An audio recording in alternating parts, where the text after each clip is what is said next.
Everyone for coming out today. My name is Patrick Lach. I'm from Indiana University Southeast, and I'm going to talk about creating authentic assessments with algorithms. And it was interesting listening to Robert's presentation because you're going to hear a bit of an echo because I'm sure as finance professors we're experiencing some of the same problems and some of the same issues. So what I'm going to talk about is really using these algorithms. It incorporates two best practices in the literature. And again, Robert talked about one, scaffolding, and also authentic assessment.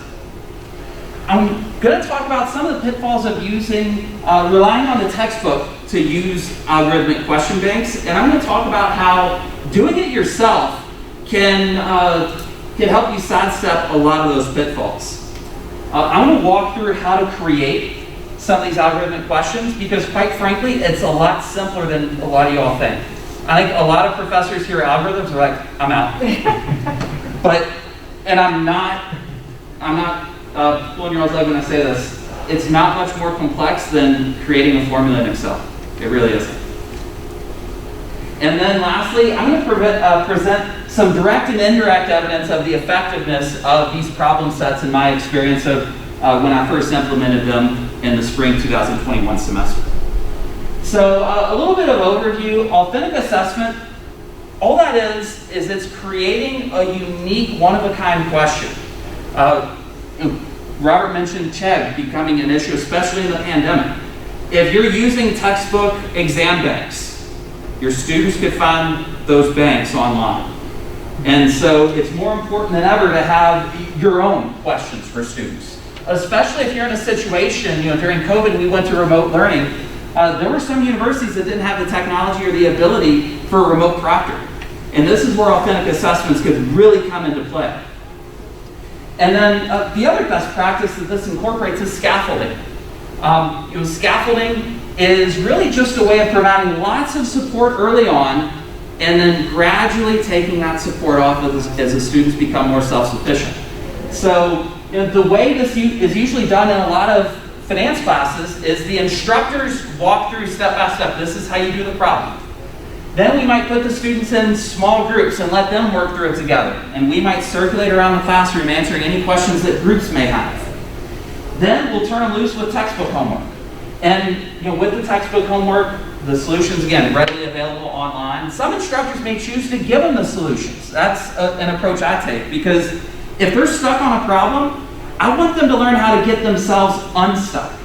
But the problem is, I found that students sometimes rely a little bit too heavily on those solutions.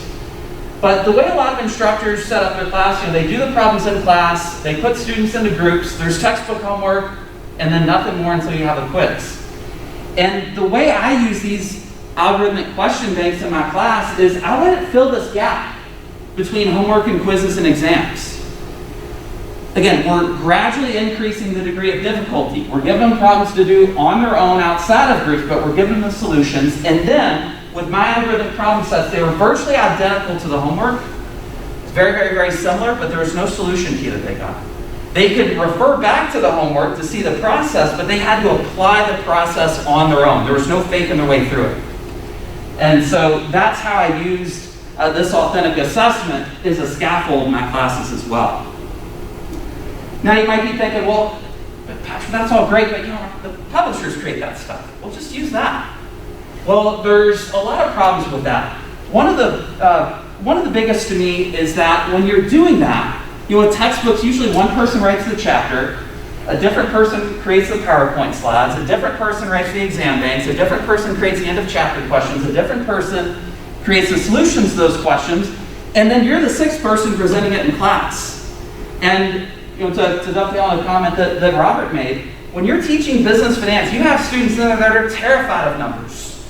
And when you start mixing up the language, as academics, we're immersed in this stuff, right? You could say it all sorts of different ways and we get it. But for a student, just a slight difference in how you express a definition, they lose confidence quickly, they start to tune out quickly, it's intimidating. The other issue with using the textbook publisher's material is you're giving up control of your pedagogy. You're ceding control of your classroom to a publisher. That's problematic because what if the publisher decides they're going to stop offering the product? What if the publisher jacks up the price significantly? Or, for those of you all that teach at large universities where you're one of 17 sections and your department mandates we use the same book for all classes and it's a department-wide decision, you could hitch your wagon to a particular textbook only to have your department head say, well, everybody's voted, we're not using that anymore, we're using a new textbook, and now you're starting from scratch. So that's another big problem with using these textbook supplements. The other issue is it's an added cost to students. And at some universities, this is the case for some students at my university, they can be very cost sensitive.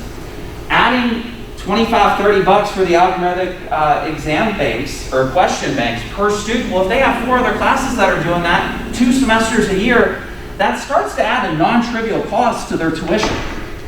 And the other issue, and this can be a really frustrating one if you've ever used textbook supplements, in many cases they can't be customized. And so because that different verbiage that's used, sometimes it creates more confusion than it alleviates. And you have panicked students coming to you, especially if you're giving this as part of a grade, panic, what is it, what am I supposed to do, what does this mean? And so those are all some downsides of relying on the textbook. Now, doing it yourself has a lot of advantages. To me, the number one, and this is a group of finance folks, this should be music to your all's ears, this is scalable. I'm going to walk you through how to create one of these. In just a matter of minutes, you could create 460 trillion, with a T, 460 trillion different combinations of one single problem. You give them the problem on a problem set that they do for homework, change the numbers, give them the question on a quiz, change the numbers, give it to them in an in-class exam, change the numbers, put it on the final. You just got to do it once. From there, it's literally click of a button. It's a consistent voice. It's you. It's the person that's delivering the lectures. You're the one creating these problem sets.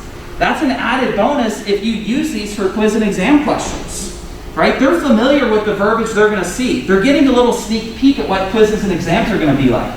And that's going to alleviate a lot of test anxiety that a lot of students have, especially in a corporate finance class.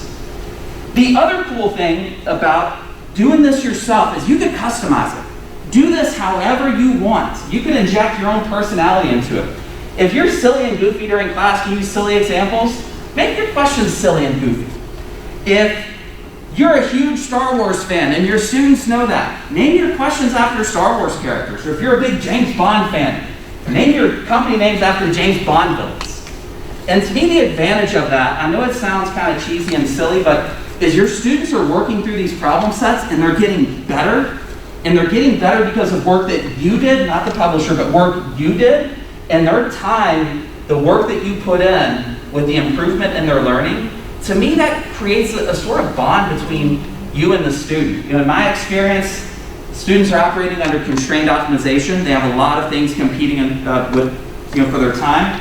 And to me, if a student sees that you're busting your butt and putting in work, they're going to be more likely to put in the work as well. The other cool thing is you can add tips and tricks, right? If you're creating a 2-stage dividend growth situation when you do stock valuation, rounding is an issue. So you can put in there, hey, round intermediate steps to 3 decimal places, or round your final answer to the nearest dime instead of penny. You can make this however you want it. The other upside, this is portable. You create it, it's yours. Switch textbooks, no big deal. Change universities, no big deal. It's yours. You carry it around with you for the rest of your career. And the other benefit, there's no added cost to students. So I was debating how to illustrate how to create one of these problems. I initially recorded a video, and then as I reviewed it, I was afraid it'd be difficult to see for people in the back. So I decided to just do screenshots of the steps and talk through the steps. However, if you're interested in learning more about this, please shoot me an email. I'd be more than happy to send you that video that walks you through how to create these algorithms. So the software I use, it's called ExamView. It's 99 bucks, relatively affordable, especially when you consider, I talk about the scalability. You'll recover this through time saved going forward. But there's other programs where you could use this. I just don't know how to use them. Some course management systems have this function built in, but again, I've never used that just because I've been out of grad school for 13 years. I think I'm on my 4th or 5th CMS. So I don't want to hitch my wagon to a CMS either, right? I like having this portable. So this is all you do. First, create what I call the skeleton. Write your question, in this case, really straightforward. One of the first things we do in financial statement analysis, that relation between net income, dividends, and retained earnings. So here, it says, suppose the company generated, and what's cool about finance is most of the numbers that show up in our problems, they're dollars or percentages. So when I write the percentages, I use the dollars and percentages as a little bookmark to remind me where to drop in the variables. So, generate some amount of net income, paid out some amount of dividends, we're asking them the addition to retained earnings. I'm just setting this up as a basic 2-option multiple choice. Obviously, you want to give them more options, but for illustration and time constraints, I just did 2. The other cool thing you'll notice this is set up as bimodal. What that means is that with the click of a button, I could toggle this question between an open response and a multiple choice. So just one click of the button. And the way I use this, it's open response for the homework, multiple choice for quizzes and exams.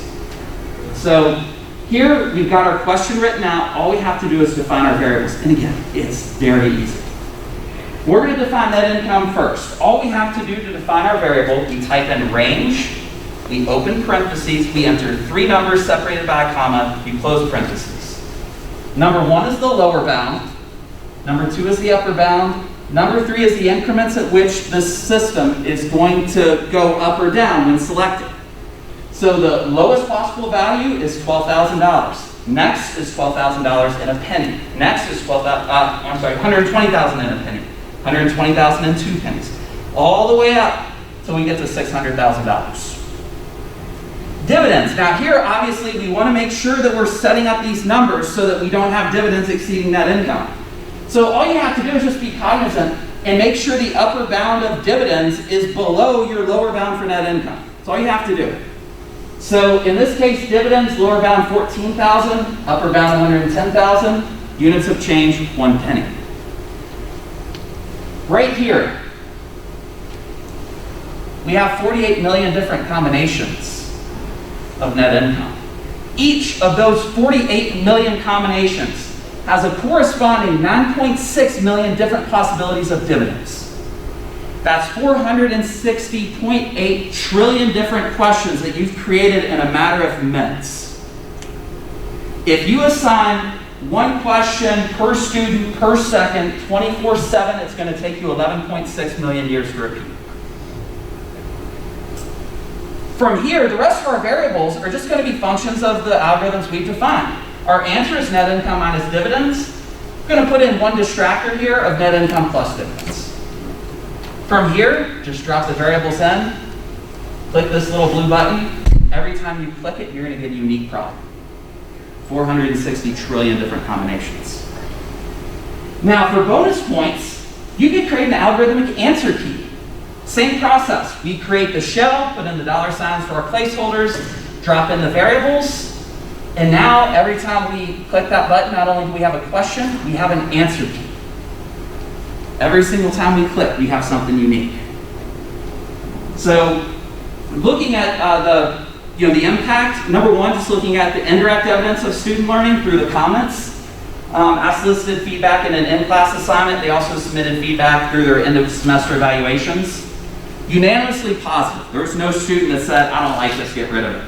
And to me, this is my favorite comment. The student said, this was a lot of work, but I wouldn't want to do this without it. Right? It was so helpful for quizzes and exams to be able to have this.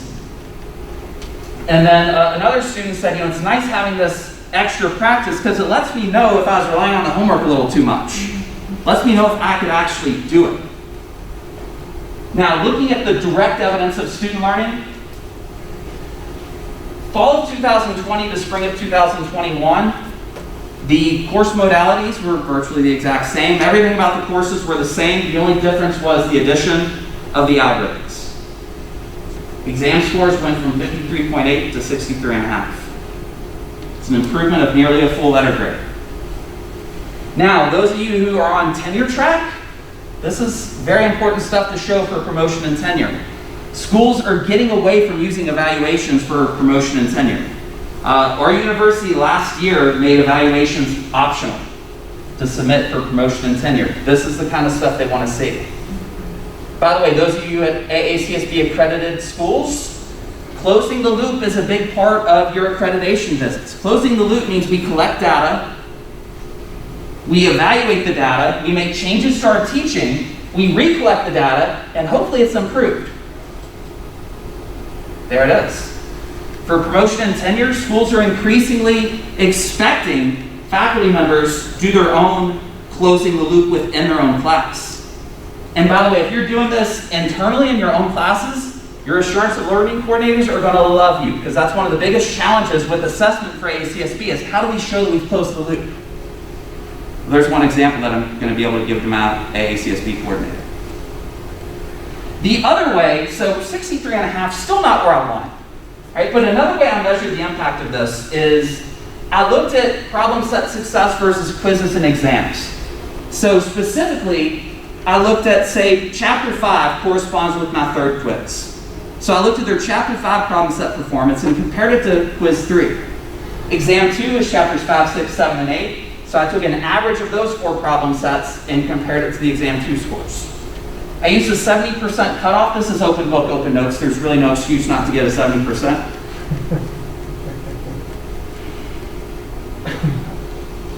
Difference here is staggering, almost 2.5 letter grades. Students that are putting in the work, they're doing fine. Students that are not putting in the work, they're struggling.